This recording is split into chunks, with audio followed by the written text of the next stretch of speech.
The door closed. Maybe it closed slowly, and you saw it coming, but hoped you were wrong. Maybe it closed suddenly, without warning, without explanation, without any of the signs you thought would tell you it was coming. Maybe it closed right at the moment you had finally gathered enough courage to walk through it, and now you are standing in front of it, and it will not open. You have prayed, you have waited, you have knocked until your knuckles hurt, and the door stays closed. And the question underneath all the waiting, the question you are almost afraid to ask out loud, is this: why? Why would God close a door that seemed so right? Why would He let you build hope around something and then take it away? Why would He allow you to want something so deeply, to believe for it, to step toward it in faith, and then close it in your face? Dear soul, we want to sit with you in that question today, not rush past it, not offer you a quick spiritual explanation that sounds good, but does not reach the place where the pain actually lives, but speak honestly from the deep well of wisdom that Augustine of Hippo left us about what a closed door actually means and what it does not mean. Because here is the first thing that needs to be said, and it needs to be said plainly. The pain is real. A closed door hurts. It hurts when it is a relationship that ended before you were ready. It hurts when it is a job you wanted, a city you were trying to reach, a dream you had carried for years that suddenly had no path forward. It hurts when it is the prayer you prayed with everything you had, and the answer was no, or not yet, or something so different from what you asked that it barely feels like an answer at all. Do not let anyone rush you past the pain of it. Do not accept the spiritual shortcut that says, just trust God, as though trust were easy, as though trust did not cost anything, as though standing in front of a closed door with your hope in your hands is not one of the hardest places a human being can stand. It is hard, and God knows it is hard. And He does not ask you to pretend otherwise. But there is something else, something that Augustine understood in a way that only a man who had lived through his own closed doors could understand. And it is this: the closed door is not the end of the story. It is a turn in it. Augustine spent years trying to build a life in rhetoric and academia. He was brilliant, and he knew it, and he pursued the career that his brilliance seemed to point toward with everything he had. And door after door opened, and he walked through them, and they led him somewhere. But not somewhere satisfying, not somewhere that filled the deep hunger inside him. The doors that opened led him to success without peace, to recognition without rest, to a life that looked right from the outside and felt hollow from the inside. And then things began to close. The path he was building for himself stopped coming together the way he expected. The life he was constructing kept failing to deliver what he had believed it would deliver. And in the closing, something else became possible. A different kind of opening, not the one he had been pursuing, the one he had been made for. He would tell you today, the door that closed saved me. Not immediately, not without pain, not without the long and disorienting season of standing in front of something that would not open and not understanding why. But truly, the closing was mercy dressed in disappointment. Now let us speak about why God closes doors, because understanding this changes everything about how you stand in front of the closed one. God sees what you cannot see. This sounds simple. It sounds like the kind of thing people say when they do not know what else to say. But sit with it for a moment, because it is actually true in ways that are worth examining carefully. You stand at a door and you see what is in front of you.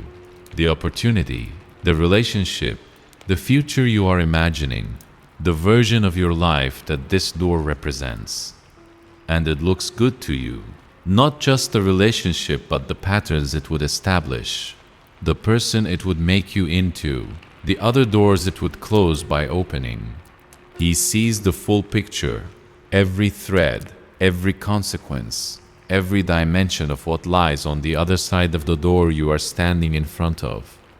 And sometimes, what he sees behind the door is something that would harm you, not obviously, not immediately, but in ways that you could not perceive from where you are standing. And so he closes it, not because he does not love you, because he does. Proverbs 16:9 says, "A person's heart plans their way, but the Lord establishes their steps." This is not a verse about God overriding your desires with indifference. It is a verse about a God who is involved, personally, intimately, actively involved in the specific practical details of how your life unfolds. He is in the closed door as much as he is in the open one.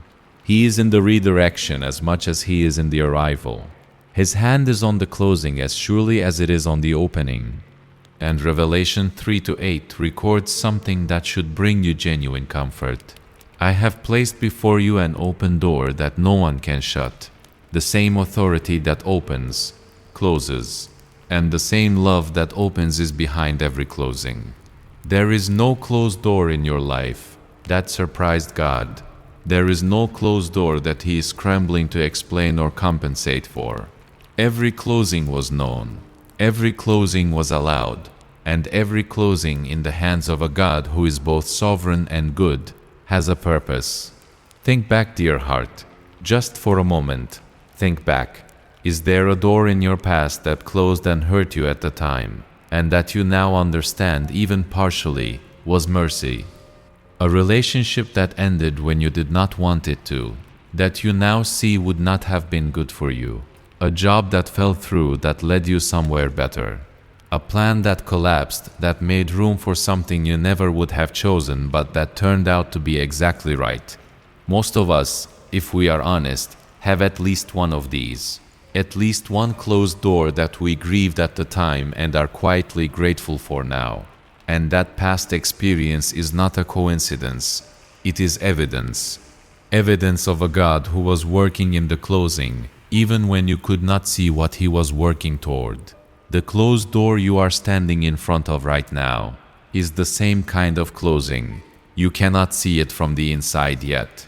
You cannot see what is on the other side of the not yet, the not this way, the not through here. But the God who closed the doors in your past with mercy and purpose is the same God closing this one. He has not changed. His faithfulness has not diminished. His ability to bring something good out of something painful has not been exhausted. But let us speak to the fear, because it is real and it deserves to be spoken to. The fear says, "This time is different. This time the door that closed was the one that mattered most. This time the cost is too high. This time the hope that was wrapped around that door was too specific, too deep, too long held for God to simply replace it with something else." This time, Augustine would recognize this fear. He lived it. He felt the weight of the specific, irreplaceable nature of what had closed for him.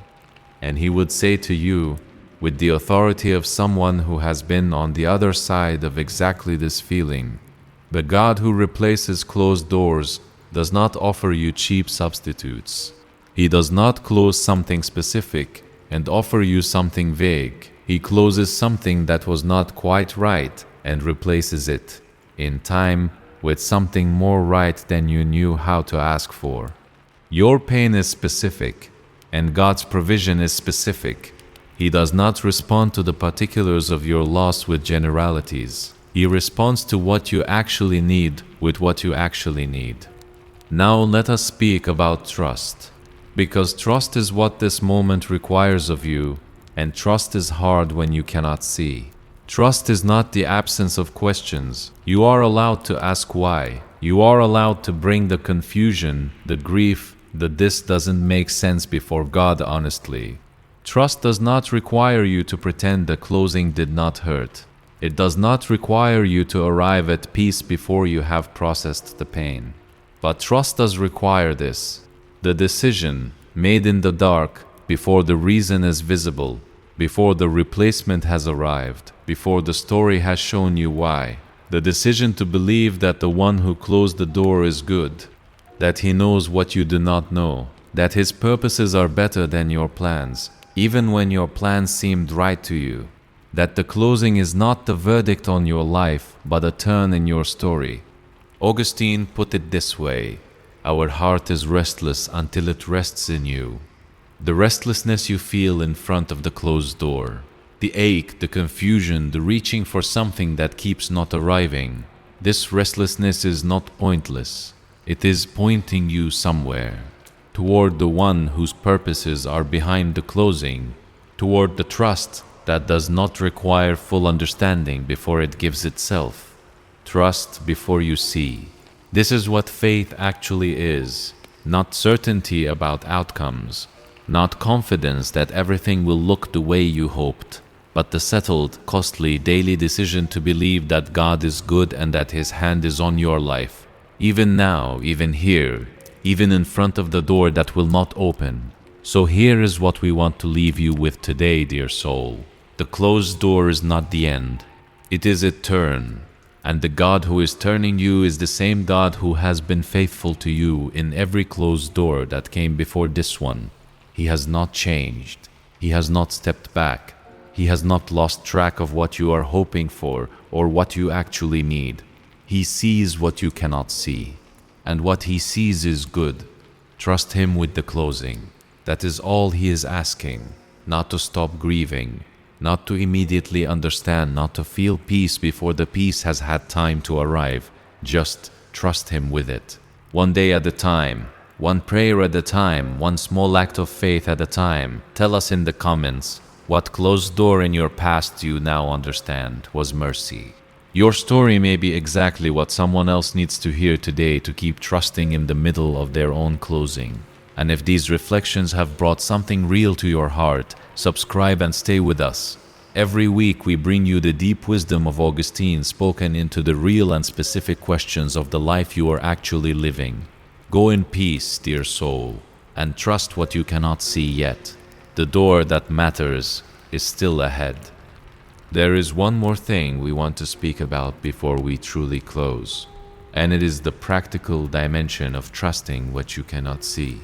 Because trust is not only a feeling or a theological position, it is something you practice, something you build, something that gets stronger or weaker depending on what you do with it in the ordinary moments of an ordinary day. How do you actually do this? How do you stand in front of a closed door with the grief fresh and the confusion real, and practice trust in a way that is genuine rather than performed? The first thing Augustine would tell you is this: go back to what you already know, not to what you can currently see in your circumstances, because your circumstances are not giving you much to work with right now, but to what you know about the character of God. What has He been in your past? Where has He been faithful? Where has He moved in ways that you could not have engineered? Where, looking back, can you see His hand at work in things that seemed at the time like they were falling apart? Write it down if you need to. Make the list physical, because in the middle of a closed door, the memory goes selective. It remembers every disappointment and forgets every evidence of faithfulness. The list is a corrective. It is the record of a God who has been good to you before and who is the same God now. The second thing is this: tell someone, not to perform your faith or to make your struggle sound better than it is, but to bring it into the light where it cannot fester. The closed door, carried alone, becomes heavier. Carried in community, in the company of someone who loves you and loves God and can pray with you in the confusion, it becomes something else. Not lighter exactly, but less isolating, less like a verdict and more like a season. Augustine was not transformed in isolation. He was shaped, challenged, held accountable, and held in grace by the people around him. The community he built was not peripheral to his faith. It was part of how his faith became real and lasting. You were not designed to carry this alone, beloved. Find the person, Make the call, send the message, say, I am in front of a closed door and I do not understand it, and I need someone to stand with me. The third thing is the practice of releasing the outcome, and this is perhaps the hardest, because the natural response to a closed door is to try harder to open it, to find the right prayer, the right approach, the right combination of faith and action that will finally move it. And sometimes persistence is right. Sometimes the closed door needs to be knocked on longer, but sometimes the closed door needs to be released, not in despair, not in resignation, but in the open-handed, I trust you kind of release that says, God, if this is not the door, I release it to you. I stop gripping it, I open my hands, and I trust that what you have for me is worth waiting for, even if I cannot see it from where I am standing. This release is not the same as giving up. It is the opposite of giving up. It is the act of someone who trusts the one behind the closing more than they trust their own understanding of what should have been opened. It is faith in its most mature and most costly form. And the remarkable thing, the thing that Augustine discovered and that believers across every century have rediscovered, is that the release almost always makes room, not immediately. Not on a schedule that makes sense from the outside, but the open hand receives what the closed fist cannot. The soul that releases the door, it was gripping finds, in the releasing, a peace that did not arrive while the gripping was happening. And in that peace, the next door becomes visible. Not always the door you expected, not always the door you would have chosen, but the right door. The one that fits not just your desire, but your calling. Not just what you wanted, but what you were actually made for. This is what Augustine found on the other side of every closed door he had to release. Not a consolation prize, not a lesser version of what he had hoped for.